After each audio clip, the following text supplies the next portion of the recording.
अस्सलाम वालेकुम guys, this side Mohammad सुल्तान और आज हम डिस्कस करेंगे बेनिफिट्स ऑफ इन्वेस्टमेंट। और ये वीडियो बहुत शॉर्ट होने वाली है लेकिन बहुत इंफॉर्मेटिव होगी आप सबके लिए, तो आप लोग ने ये वीडियो एंड तक देखनी है। बिफोर ये वीडियो स्टार्ट करने से पहले मैं अपना एक शॉर्ट सा इंट्रोडक्शन प्रोवाइड करती हूँ कि I am Mohammad Sultan, business consultant of USA based organisation forever living products.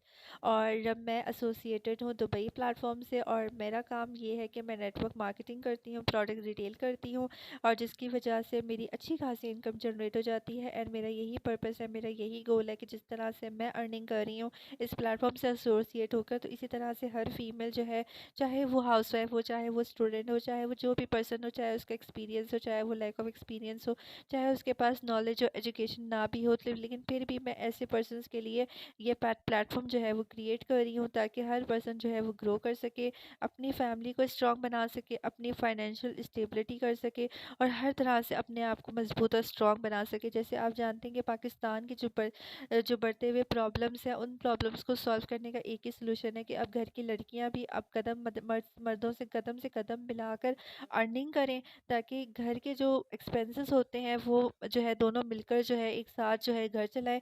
ठीक है, तो आज का वेबिनार बहुत इंपॉर्टेंट होने वाला है आप सबके लिए। तो बिफोर ये वेबिनार मैं स्टार्ट करूँ तो आप लोग ने अपना मेरा जो है वो चैनल सब्सक्राइब कर लेना है ताकि मैं आपके लिए मज़ीद ऐसी वीडियोस इंफॉर्मेटिव लेकर आऊँ। तो विदाउट वेस्टिंग का टाइम अब दूसरे पॉइंट की तरफ बढ़ते हैं। हमारा पहला पॉइंट है एक्सपेंसेस वर्सेस अर्निंग।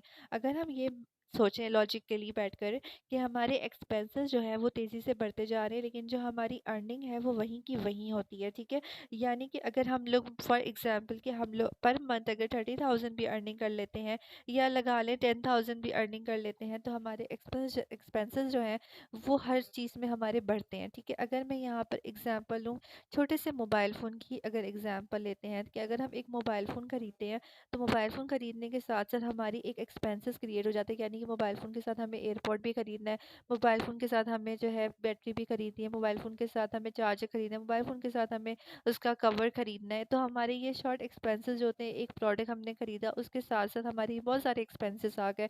ठीक है, अगर हम कोई भी अगर एसी खरीदते हैं तो एसी के साथ रिपेयर कॉस्ट आ जाती है, एसी के साथ इंस्टॉलेशन कॉस्ट आ जाती है, ये भी सारे एक्सपेंसेस होते हैं। अगर हम एक कार बाय करते हैं तो कार बाय करने के साथ साथ भी हमारी फुल जो है चल रही होती है ना कि इंश्योरेंस वगैरह हम करवा रहे होते हैं, तो हर चीज़ के हमारे एक्सपेंसेस होते हैं। तो यानी कि आजकल के हालात में अगर पाकिस्तान के हालात को देखा जाए तो हर प्रोडक्ट की महंगाई हो गई है, एक्सपेंसेस बढ़ते जा रहे हैं। घर के इलेक्ट्रिसिटी के बिल्स होते हैं, गैस के बिल होते हैं, वाटर के बिल अलग आ रहे होते हैं। और आजकल पानी भी एक पानी प्रोडक्ट है, जो हमारा वाटर है वो इतना महंगा हो गया है कि अगर हम इसकी भी बात कर लें कि अब वाटर रेवोल्यूशन की बात कर लें तो यही यहीं पे हमारी क्लियर हो जाता है माइंडसेट कि अब एक्सपेंसेस जो है वो ज़्यादा हो गए हैं। लेकिन बहुत सारे लोग जो है ना, मैं आप लोग को एक क्लियर करते जाऊँ कि कुछ लोग होते हैं जो पैसे ढूँढने के तरीके ढूँढते हैं और कुछ लोग होते हैं जो स्टिल जो है ना एक्सपेंसेस पे रो रहे होते हैं। अब ये डिसीजन आपका होता है कि आप ना या तो एक्सपेंसेस पे बैठकर रो लें कि ये हो गया, वो हो गया, मैं ये तो ये नहीं ले पा रही, मैं तो वो नहीं कर पा रही। मतलब कि फीमेल्स का हमेशा से मैंने यही माइंडसेट देखा है कि आज मेरे पास ये नहीं है, आज मेरे पास वो नहीं है। और अपने हस्बैंड के साथ या अपनी फैमिली के साथ वो अक्सर ये बोल रही होती है, डिस्कस कर रही होती हैं कि हमारे पास ये नहीं है, ये घर के खर्चे नहीं पूरे हो रहे, वो घर के खर्चे नहीं पूरे हो रहे। मीन्स के एक प्रॉब्लम होती है जो सालों से चलती हुई आ रही होती है। और हम लोग अलग, एक होता है ना, हम एक ई को देख रहे होते हैं, एक्सपेंसेस को देख रहे होते हैं, लेकिन हम दूसरे ई को नहीं देख रहे होते हैं, यानी अर्निंग।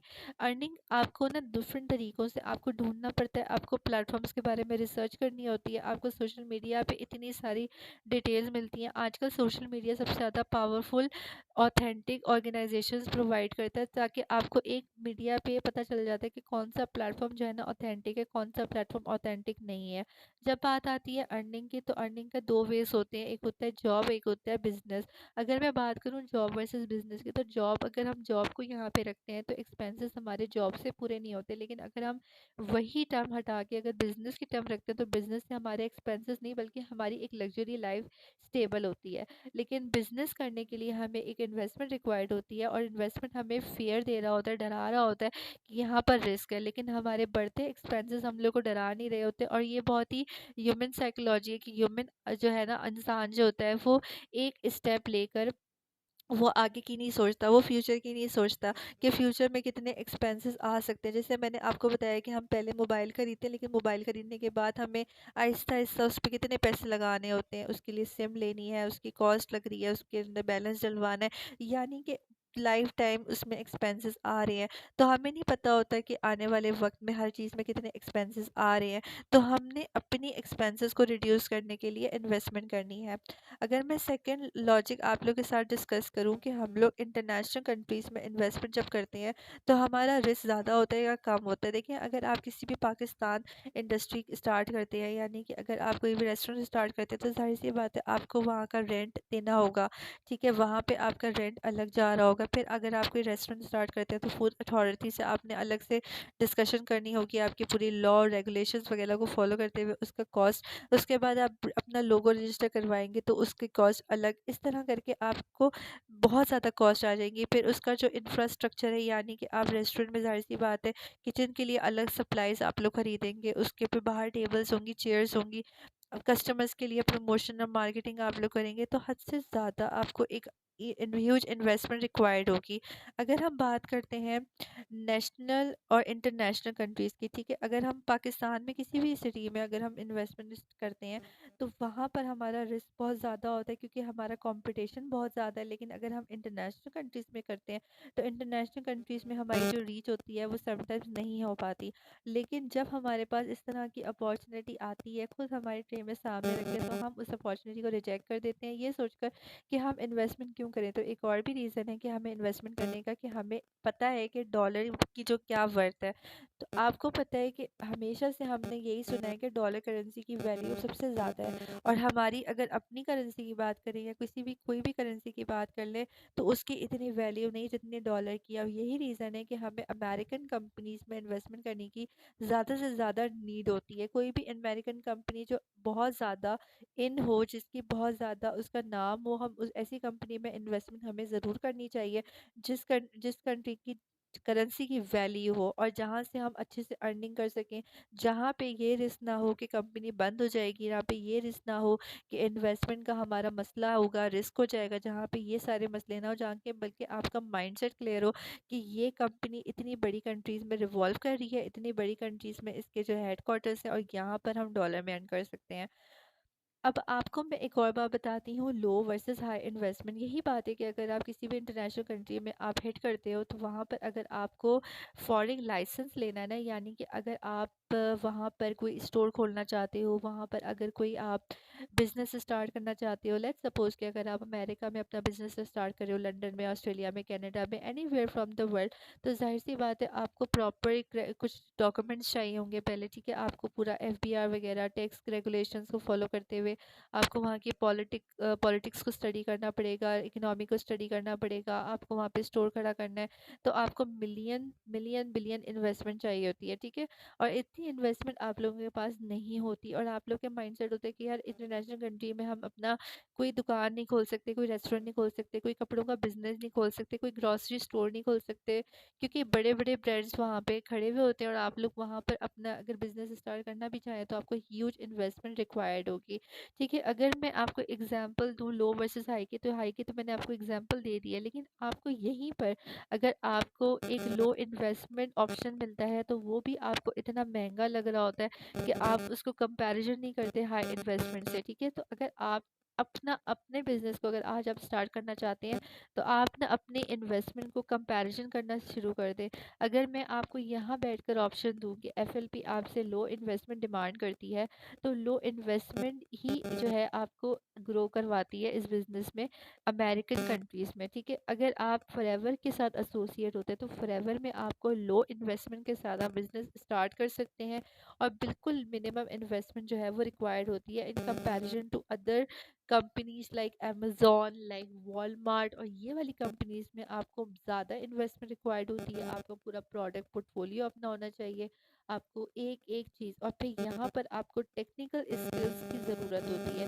लेकिन अगर आप नेटवर्क मार्केटिंग में आए तो नेटवर्क मार्केटिंग में आपको इतनी टेक्निकल स्किल्स की ज़रूरत नहीं होती, बल्कि आपको excellent communication skills, leadership skills, consistency और मेहनत की बहुत ज़रूरत होती है।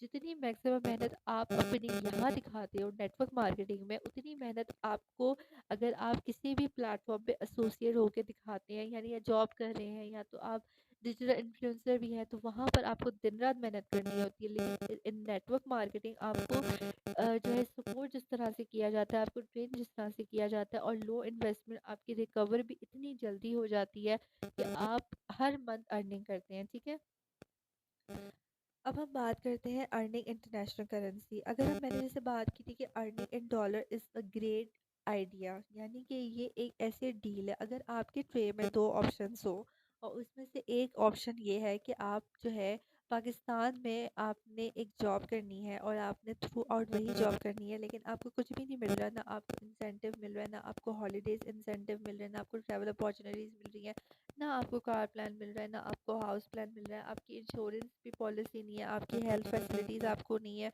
लेकिन ऐसी इंडस्ट्री, आपको पता है कि अमेरिका हो या लंदन हो, ये सारी जो कंट्रीज़ होती हैं ये आपकी हेल्थ को प्रायोरिटी देती हैं। वो आपके इमोशंस, आपकी हैप्पीनेस, आपकी जो है इंटरनल जो आपका माइंडसेट होता है ना, आपका जो इमोशनली माइंडसेट होता है, उस पे आपके काम करती है। ठीक है, और ये बिज़नेस वगैरह जो लेकर आते हैं ना, कि ये यूथ के हिसाब से, ये पर्सन्स की सहूलत के हिसाब से लेकर आते हैं। अगर मैं बात करती हूँ फॉरएवर लिविंग प्रोडक्ट्स की, तो फॉरएवर लिविंग प्रोडक्ट्स जो है आपकी सहूलत के लिए, यानी आपकी एक प्रॉब्लम है, आपकी प्रॉब्लम क्या है बेसिकली, हाउसवाइफ की ये प्रॉब्लम होती है कि घर बैठकर हम बच्चों के साथ अब कुछ ऐसा बिजनेस स्टार्ट कर सके जो हम अपने घर बच्चों के साथ अपने हस्बैंड्स को टाइम देते हुए, अपने बच्चों को टाइम देते हुए, और स्टूडेंट्स जो हैं वो अपनी पढ़ाई को टाइम देते हुए, और जो जॉब कर रहे हैं वो अपने साइड हसल से, यानी कि वो 30-40 हज़ार तो कमा रहे हैं, लेकिन अगर वो वीकेंड्स पे काम करना चाह रहे हैं, तो फॉरएवर लिविंग प्रोडक्ट जो है आपको जो ऐसा प्लेटफॉर्म जो आपकी प्रॉब्लम्स को सॉल्व करने के लिए बनाया गया है,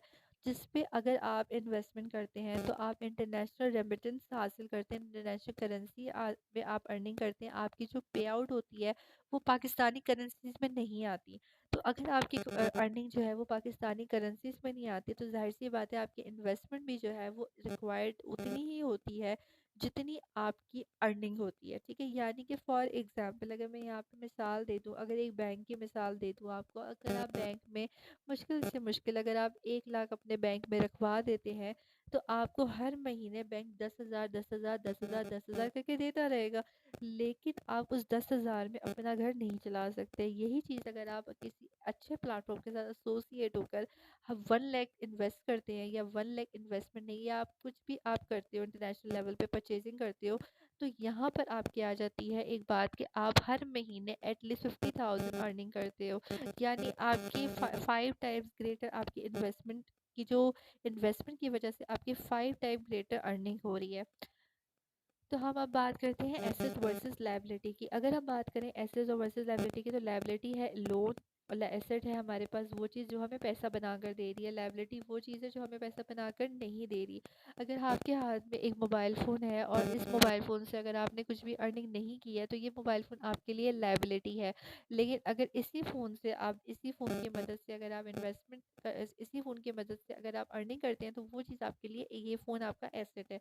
अगर हम बात करते हैं एसेट वर्सेस लायबिलिटी की, तो मैं आपको एक बेहतरीन एग्जांपल देती हूँ। एक पर्सन आता है एक गाड़ी लेने के लिए, और वो गाड़ी लेता है, तो गाड़ी खरीदते वक्त वो ये कहता है कि मुझे ये गाड़ी सस्ते में दे दो, प्लीज़ मुझे सस्ते में दे दो। मेजॉरिटी पर्सन यही होते हैं जो हमेशा अपने किसी भी कंपनी से डिमांड करते हैं कि गाड़ी सस्ती दे दो, या ये मोबाइल इतना डिस्काउंट पे दे दो, ये चीज़ इतनी कर दो, ये इसको कट कर दो, इसको कट कर दो। लेकिन समटाइम्स ऐसा होता है कि वो जो लायबिलिटी होती है ना, वो हमें इतनी कॉस्टली पड़ जाती है कि हमें वो महंगी पड़ जाती है, और लाइफ टाइम हमें वो रिस्क देती है। ठीक है, हम अपनी लाइफ में ऐसे जो हमारे डिसीजंस होते हैं, तो हम अपने डिसीजन की वजह से जो है ना बहुत ज़्यादा कुछ लॉस कर लेते हैं। तो आपको पता है, मैं एक एग्जांपल आपके साथ शेयर कर रही थी कि एक पर्सन था, उसने गाड़ी खरीदनी थी। अब वो गाड़ी खरीदने के लिए गया ऑफिस। अब वो गाड़ी खरीदने के लिए गया, कंपनी ऑफिस गया, और उसने बोला मुझे गाड़ी खरीदनी है। कंपनी ने बोला आपकी गाड़ी आएगी जो टोटल जो है ना 10 लाख में आएगी। उस पर्सन ने कहा कि नहीं, मुझे गाड़ी 10 लाख में नहीं, 9 लाख में चाहिए। तो इस पर्सन ने कहा ठीक है, आप 9 लाख में गाड़ी ले लें, आपकी गाड़ी से ना एयर बैग्स को हटा दिया जाएगा। ठीक है, एयर बैग्स की जाहिर सी बात है बहुत ज़रूरत पड़ती है, एक्सीडेंट्स वगैरह रिस्की होते हैं, हो जाते हैं एक्सीडेंट। उस पर्सन ने ना लालच में आके कहा कि मेरा तो 1 लाख बच रहा है, और 1 लाख बचा लेता हूँ, इतनी कोई ज़रूरत चीज़ नहीं है। उसने उसको ना एडिशनल कॉस्ट समझकर जो है अपनी मतलब ये कि अपनी कार में ना एयर बैग्स नहीं लगवाए, और एयर बैग्स के बगैर उसने वो गाड़ी खरीद ली। जब उसका एक्सीडेंट हुआ, उसकी डेथ हुई, तो उसने ये ज़ाहिर-सी बात है, अब किसकी गलती है? ना उस कंपनी की गलती है, ना उस पर्सन की गलती है, ये डिसीज़न मेकिंग की गलती है कि उसने अपना सही फ़ैसला सही उस टाइम पे फ़ैसला नहीं लिया, जिसकी वज़ह से उसको अपनी लाइफ़ रिस्क में डालनी पड़ी, ठीक है?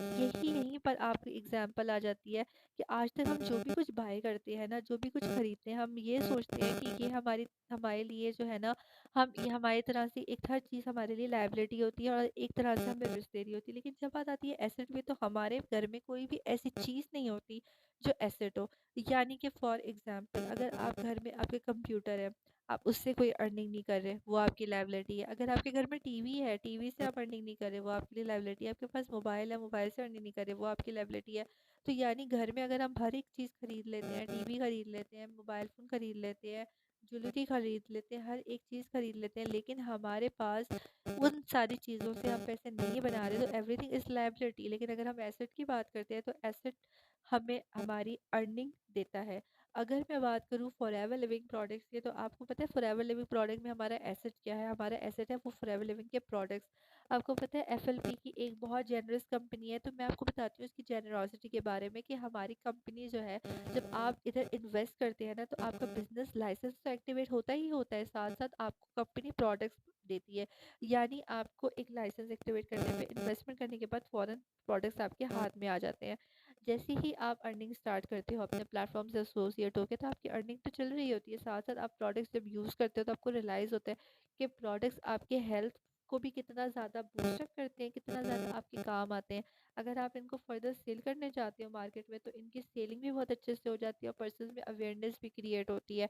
तो इसी तरह से आपकी जो प्रोडक्ट्स होते हैं ना, ये आपको मौका दे रहे होते हैं कि आप आगे अर्निंग करें। तो क्या आप बताएँ कि आपके जो है ना, आपके जो ड्रेसिंग टेबल पे बहुत सारे परफ्यूम रखे हुए होंगे, बहुत सारे जो है ना शैम्पूस रखे हुए होंगे, आपके जो है ना किचन में बहुत सारी ग्रोसरीज रखी हुई होगी, लेकिन कोई भी प्रोडक्ट आपको रेवेन्यू जनरेट करके नहीं दे रहा होगा, लेकिन फॉरएवर के प्रोडक्ट्स आपको रेवेन्यू जनरेट करके दे रहे हैं। तो इट मीन्स कि आपके पास एक एसेट आ रहा है और आपने उस एसेट को, अगर अभी तक जो है उस एसेट के लिए माइंडसेट नहीं क्रिएट किया, तो आपको अपना माइंडसेट क्रिएट करने की जल्दी होनी चाहिए। क्योंकि मुझे ऐसा लगता है कि जब हम इन्वेस्टमेंट के बारे में सोचते हैं ना, कि इन्वेस्टमेंट का मतलब होता है कि सिर्फ पैसे लगा देना, लेकिन जब हम रिटर्न में कोई एसेट खरीदते हैं और उस एसेट से हम अर्निंग करते हैं, ये एक और भी बात मैं आपको लॉजिकली बताती हूँ कि एक पर्सन था, दो पर्सन थे, बल्कि ए और बी। ठीक है, ए पर्सन ने कहा कि मैं कपड़े बनाऊंगा और मैं कपड़े बेचूंगा। दूसरे पर्सन ने भी यही सोचा कि मैं बहुत अच्छे अच्छे कपड़े बनाऊंगा और मैं बहुत अच्छे अच्छे कपड़े बेचूंगा। अब क्या हुआ कि दूसरे पर्सन ने ना जो है ना कपड़े खरीद के लाया वो, और उसने एज इट इज़ जो है ना वो सेल आउट कर दिया। 50 कपड़े लाया, 50 सेल आउट कर दिया और उसको प्रॉफिट आ गया। दूसरे पर्सन ने ये बोला कि मैं ना 50 कपड़े खरीदूंगा, मुझे महंगे पड़ेंगे, मैं एक काम करता हूँ, मैं इतनी एक एक ना अच्छी खासी मशीन खरीद लेता हूँ। उसने बहुत अच्छी मशीन खरीद ली और मशीन खरीद के उसने इतने अच्छे अच्छे कपड़े बनाए, और वो मशीन लाइफ टाइम तक काम करती गई और लाइफ टाइम उसमें चेंजेस आए, रिपेयर करना पड़ा, जो भी प्रॉब्लम बीच में आती रहती हैं। लेकिन इसी तरह से ये बिज़नेस भी यही काम करता है कि आपने एसेट खरीद लिया, आपके पास लाइसेंस आ गया, अब लाइफ टाइम आप काम कर रहे हो इस लाइसेंस पे और लाइफ टाइम आपकी अर्निंग चल रही है। ये नहीं कि आपने बिज़नेस स्टार्ट किया, थोड़ी सी अर्निंग कर दी, बंद कर दिया, नो। आपका यहाँ पे कंसिस्टेंट रहना बहुत इंपॉर्टेंट है। आपने कंसिस्टेंट रहे और आपकी हर मंथ इनकम आती रहेगी। अब हम बात करते हैं do something for the welfare of your country. Of course जहाँ बात आ जाती है इंटरनेशनल करेंसी की, वहाँ बात आ जाती है कि हम लोग इंटरनेशनल करेंसी में जब अर्निंग करते हैं, तो हमारी कंट्री की जो है ग्रॉस नेशनल इनकम बढ़ती है, और जाहिर सी बात है जब हमारी ग्रॉस नेशनल इनकम बढ़ती है, तो हमारी कंट्री जो है वो ऑलरेडी ग्रो करती है। पाकिस्तान का नाम भी हमारे बहुत ज़्यादा जो है ना बूस्टअप करने लगता है इंटरनेशनल लेवल पे। और आप बताएं कि अगर आप उन लोगों में से हैं जो अब पाकिस्तान का नाम, यानी पाकिस्तान का नाम अगर आप लोग रोशन करना चाहते हैं, तो आप अगर उन लोगों में से हैं कि बाहर से करेंसी पाकिस्तान में लेकर आनी है, अपने पाकिस्तान में रहते हुए काम करना है, घर बैठकर काम करना है, ऑनलाइन बैठ के काम करना है, लेकिन अपनी कंट्री के वेलफेयर के बारे में भी सोचें, तो इससे ज़्यादा अच्छा प्लेटफॉर्म कोई भी नहीं मिलेगा। और इन्वेस्टमेंट इंटरनेशनल कंट्रीज़ में करने से आपको बहुत ज़्यादा फ़ायदे होंगे। वाई फॉरएवर लिविंग प्रोडक्ट्स आज फॉर इन्वेस्टमेंट। अगर हम बात करें कि फॉरएवर लिविंग प्रोडक्ट्स की क्या ज़रूरत है इन्वेस्टमेंट की, और वो क्यों हमसे प्रोडक्ट्स जो है ना वो सेल आउट करवा रहा है या हमें बोल रहा है कि बाय करो, तो मैं आपको यहाँ पे रीज़न क्लियर करती हूँ कि फॉरएवर लिविंग प्रोडक्ट्स जो है ना, ना वो किसी मार्केटिंग में इन्वेस्टमेंट करता है, ना वो किसी एडवर्टाइज़मेंट में इन्वेस्टमेंट करता है, ना ही वो जो कंपनी है, वो किसी भी तरह से जो है ना मार्केटिंग में इन्वेस्ट करती है। बेसिकली फॉरएवर लिविंग प्रोडक्ट्स के अपने डिस्ट्रीब्यूटर्स हैं, अपने एफबीओ ओनर्स हैं। जो एफबीओ ओनर्स जो है वो डिस्ट्रीब्यूटर का काम करते हैं, मार्केटिंग का काम करते हैं, प्रमोशन का काम करते हैं। हम ही वो पर्सन्स होते हैं जो प्रोडक्ट को सेल आउट भी करते हैं और प्रोडक्ट को हम लोग बाय भी करते हैं। मतलब कि फॉरएवर का बिज़नेस मॉडल ही कुछ इस तरह का है कि फॉरएवर को इन्वेस्टमेंट की ज़रूरत नहीं है, बल्कि फॉरएवर जो पैसा वहाँ से बचाता है, यानी मार्केटिंग, प्रमोशन वगैरह वगैरह से हर जगह से बचाता है, वो पैसा वो लॉक करता है। और जब हम अर्निंग करते हैं, हम मैनेजर लेवल क्रॉस करते हैं और डिफरेंट डिफरेंट लेवल्स और डिफरेंट इंसेंटिव, तो वही जो पैसे होते हैं ना हमारे, वो हमारे पास रिटर्न होके मैक्सिमम करके आते हैं, यानी हमारी ट्रैवल अपॉर्चुनिटीज़ होती हैं। आपको पता है, अगर हम यहाँ बात करते हैं स्टॉप करके, एक दुबई की टिकट, एक यूएई की टिकट, अगर हम जाते हैं दुबई, तो हमारी दुबई की टिकट कितनी कॉस्टली होती है, अमेरिका की टिकट कितनी कॉस्टली होती है, फिर हमारा वीज़ा प्रोसेस, फिर हमारे रहने का प्रोसेस। यही चीज़ है कि फॉरएवर लिविंग प्रोजेक्ट जब आपको ट्रैवल अपॉर्चुनिटी प्रोवाइड करता है, तो आपका इतना ज़्यादा माइंडसेट बन जाता है कि हाँ, ये बिज़नेस मैंने करना है, हर हाल में करना है, इसमें मैंने कंसिस्टेंट रह के काम करना है, क्योंकि इस बिज़नेस में अगर इतनी, मतलब एक बात बताऊँ, अगर हम पाई चार्ट को भी देखें ना, पाई चार्ट में अगर इतनी ज़्यादा हमें इंसेंटिव्स हैं, तो इतनी छोटी सी उसमें इन्वेस्टमेंट है ना, रेशो इतना, अगर आप रेशो देखें, यानी कि 0.00 समथिंग 1% इन्वेस्टमेंट आपको नज़र आएगी और आपको इंसेंटिव्स की कॉस्ट ज़्यादा नज़र आएगा। तो यहाँ पर बात करते हैं कि फॉरएवर लिविंग्स को इन्वेस्टमेंट की रिक्वायर्ड नहीं है। फॉरएवर लिविंग बेसिकली हम पर ही इनडायरेक्टली ज़्यादा इन्वेस्ट कर रहा है इन कंपैरिजन टू हमारी इन्वेस्टमेंट। और अगर हम बात करें why network marketing is good for new starters for small investors, तो मैं यहाँ पे बात करूँगी कि नेटवर्क मार्केटिंग कोई ऐसा काम है जहाँ पर स्टूडेंट से लेकर हाउसवाइफ से लेकर एक छोटे स्टार्टर जो बंदा होता है जिसके पास पैसे हाथ में नहीं होते, ये वही ये बिजनेस स्टार्ट कर सकता है। आप लोग जितने भी पर्सन्स हैं ना जो नेटवर्क मार्केटिंग को स्किप कर देते हैं, बोलते हैं कि नेटवर्क मार्केटिंग हमसे नहीं होगी, टीम बिल्डिंग नहीं आएगी हमसे, और हमें जो है प्रोडक्ट सेलिंग नहीं आएगी, तो मैं एक बात बताऊँ कि नेटवर्क मार्केटिंग से ज़्यादा अच्छा बिजनेस आपको कोई नहीं मिलेगा, क्योंकि नेटवर्क मार्केटिंग लो इन्वेस्टमेंट स्टार्टर बिजनेस है। अगर आपको अपना रिस्क लेना है ना, तो आप स्मॉल इन्वेस्टर बन सकते हैं। मैं आपको बताऊँ, बिल गेट्स की बात बताऊँ, बिल गेट्स इतने बड़े ओनर हैं माइक्रोसॉफ्ट कंपनी के।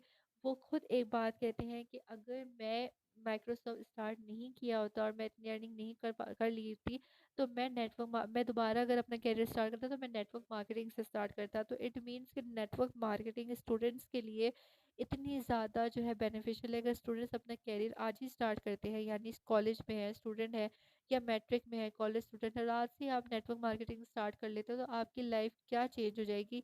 और यही चीज़ है कि अगर आप नेटवर्क मार्केटिंग को मैक्सिमम से मैक्सिमम टाइम दे दो, 6 मंथ्स टू 1 ईयर, यानी 6 मंथ टू 1 ईयर, आपके 6 मंथ्स टू 1 ईयर में आपकी इतनी अच्छी इनकम जनरेट होगी, इतने अच्छे आपके इंसेंटिव्स मिलेंगे, और वो भी सिर्फ स्मॉल इन्वेस्टमेंट से। लेकिन इसी तरह से अगर आप बड़ी इन्वेस्टमेंट की तरफ जाना चाहती हो, तो बड़ी इन्वेस्टमेंट के लिए भी अगर आपके पास इससे भी ज़्यादा पैसा है, तो आप अमेज़न पे जा सकते हैं, वॉलमार्ट पे जा सकते हैं, आप स्टॉक्स में इन्वेस्ट कर सकते हैं, आप बड़ी से बड़ी कंपनीज में इन्वेस्ट कर सकते हैं, आप अपना बिजनेस स्टार्ट कर सकते हैं पाकिस्तान में, आप बहुत सारी चीज़ें कर सकते हैं। लेकिन अगर आपके पास इन्वेस्टमेंट नहीं है, तो आप यहाँ से नेटवर्क मार्केटिंग से स्मॉल स्टार्टअप ले सकते हैं। तो let's end our video. Thank you so much कि आप लोग ने मेरी पूरी वीडियो को देखा है। प्रीवियस वीडियो को भी सबने बहुत पसंद किया था, और अगर आप लोग ने मेरे बिजनेस से रिलेटेड कोई भी आपको इन्फॉर्मेशन चाहिए हो, तो आप लोग मुझे इंस्टाग्राम पे मैसेज कर सकते हैं, ये मेरा इंस्टाग्राम मेंशन है।